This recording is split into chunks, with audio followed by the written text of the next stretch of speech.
Hello there, Ray here, and today guys, I want to show you guys a quick and easy iron farm. This thing will produce a lot of iron as you can see behind me, there is very little to this. You can easily build this up in the start of your very own world. We're getting really close to 50,000 subscribers, so if you guys haven't already, be sure to go ahead and subscribe. This is another iron farm that we designed during our snapshot streams, so thanks everyone who comes along for those. Those are always a lot of fun. As you can see, the farm consists of not very many blocks. Essentially, we got the same kind of layout as my other iron farms where we have 3 beds, 3 workstations, 3 villagers, 1 zombie, and a spawning floor for iron golems to spawn, and a killing chamber. Difference with this farm from other ones is this one can easily be built up pretty much anywhere. As you see, I just built this one in a plains. All I did is dig a little hole here and put in some water. Then I captured a zombie in a cauldron. You can give it an item or give it a name tag so don't despawn. Then you can pull a couple of villagers near a village, so if you have a village nearby, it might be a good spot to start up this type of iron golem farms. You don't have to move them very far. And then the last thing we have is just a platform above here to prevent lightning from striking the villagers and convert them into witches. This iron farm here will produce around 320 iron ingots per hour. Now you can build this iron farm in the end dimension, or even in another dimension, or you can even build it underground. It'll pretty much work anywhere. So for the iron farm to start working, the villagers need to work on the workstation. So they need to at least wait until it's early morning so that they can at least work in the workstation. Otherwise, they will not summon in any iron golems. And they also need to sleep before they summon in iron golems as well. So you have to make sure that it turns night so they can go ahead and sleep in their beds.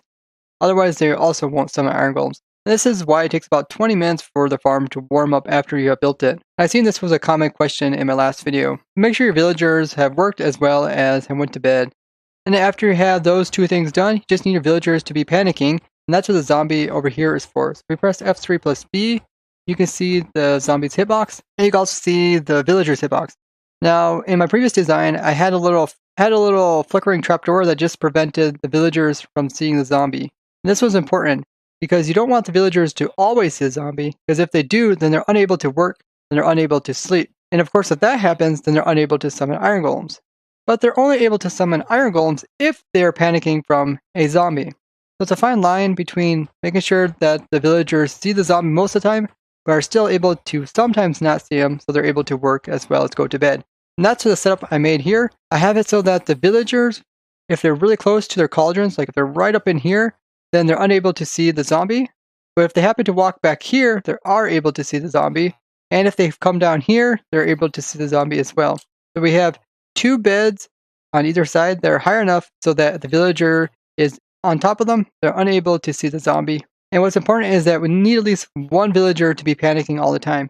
So the villager that kind of lives down here at this bed will always be able to see the zombie over there, and therefore he'll always be panicking. But if he hops up here, he won't be able to see the zombie, but he thinks he can go to bed. So he stands up here, and he hops into his bed. Then once he's in bed, his head is able to see the zombie, and he gets scared, and he pops back up again. And this is a really cool way that we came up with to allow it so that the villagers are panicking from the zombie, but are still able to go and work on the workstations, as well as sleep part of the time, and that way they can continue to summon iron golems. And as you can see, it doesn't use any redstone, or anything that's flickering, or anything like that. Pretty simple, just got villagers, in beds, and a zombie in a cauldron. Now, not only are we using the zombie to make the villagers be in a panic mode to summon an iron golem, we're also using the zombie to lure the iron golem over here to the center, where he will be killed by this lava blade over here. You can see when the iron golem is summoned in, he will see this zombie here, and then he will start walking towards it, and he'll try to get underneath of it to attack it. And when he does go underneath of it, he'll end up falling into this pit here, which has some water, which will just move him over here to this lava. This will kill him. And his loots will fall down here, either in the water or on top of the trapdoor. It doesn't really matter. The way that this is set up is that if items even fall on the outside here, they'll lift up from the water and eventually slide over top of the trapdoor, and they all get pulled in by this hopper here. And all the loots will end up down in here. And you can see we got a large amount of iron as well as poppies. You also get other loots because other mobs will fall in here as well. You might have zombies that come in here. And since you just build this pretty much anywhere, a zombie could come in here, try to be attracted to the villagers over here, but he'll eventually get pulled in, and he will actually get killed by this lava blade as well. And that's what this little trapdoor is here for, so that the zombies, which normally will not float on top of water, this way he'll be kind of lifted up a little bit, and then he'll be able to touch the lava. So watch this guy, he gets lifted up, and now he's stuck in the lava, he will eventually die. And this design is very simple, so it should be pretty easy for anybody to build this up, even in the early stages of a brand new world. Now, as always, I'll provide the world download down in the description so you guys can see how to build it up block for block. I'm going to kind of explain different stuff in the farm and where it's located. Here you can see we got some water sources here, and the water sources are out 5 blocks. And the way that this works is that we have a little hole here for the water to flow into. And then if you happen to have water that is placed right here, it's going to search for the nearest hole. And if you place it there, it's going to find that hole there, and it's just going to sit like that. If you happen to update it, then it will kind of spread out all over the place. And these water streams are just used to push the iron golem into the center. So if the iron golem happens to kind of stand right here, then these will help push them the rest of the way as it goes into the hole. Now this water is being held in by these open gates. And we also have some lava in here that is being held in by some open gates as well. To prevent these wooden gates from being started on fire from the lava over here, we have some tripwire placed on top of either of these, and this way the lava will not place fire on top of it. Now these other sides are kind of exposed, but lava will actually not place fire over here, so you don't have to worry about it, or it won't place it down here as well. It's just on the top of these two right here. So the rest of them are just fine.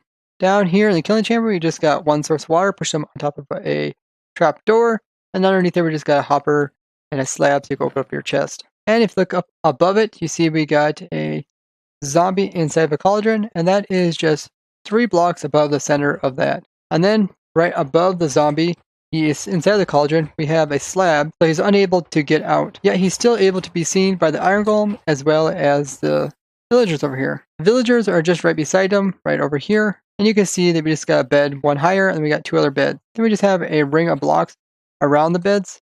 And this is just to prevent the villagers from accidentally pushing each other off the edge and falling down.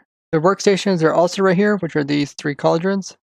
And then above these villagers, you can see we go up 4 blocks, then we just have this roof of slabs just to prevent lightning from striking it. And pretty much this goes out 3 blocks past their beds. So 3 blocks that way, that way, that way, and that way.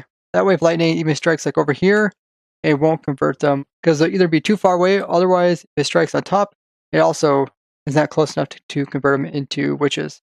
Now I would recommend going ahead and building this up somewhat close to a village. That way you have the villagers, you don't have to transport them that far. And I would say put the villagers in first, put some beds down, destroy their old beds, and then the villagers would be attracted to these new beds, and then just kind of build up a little walkway so that they think they can walk up to these beds. And then once they get over to the beds and hop into them, then just close this off so that they are stuck in their beds.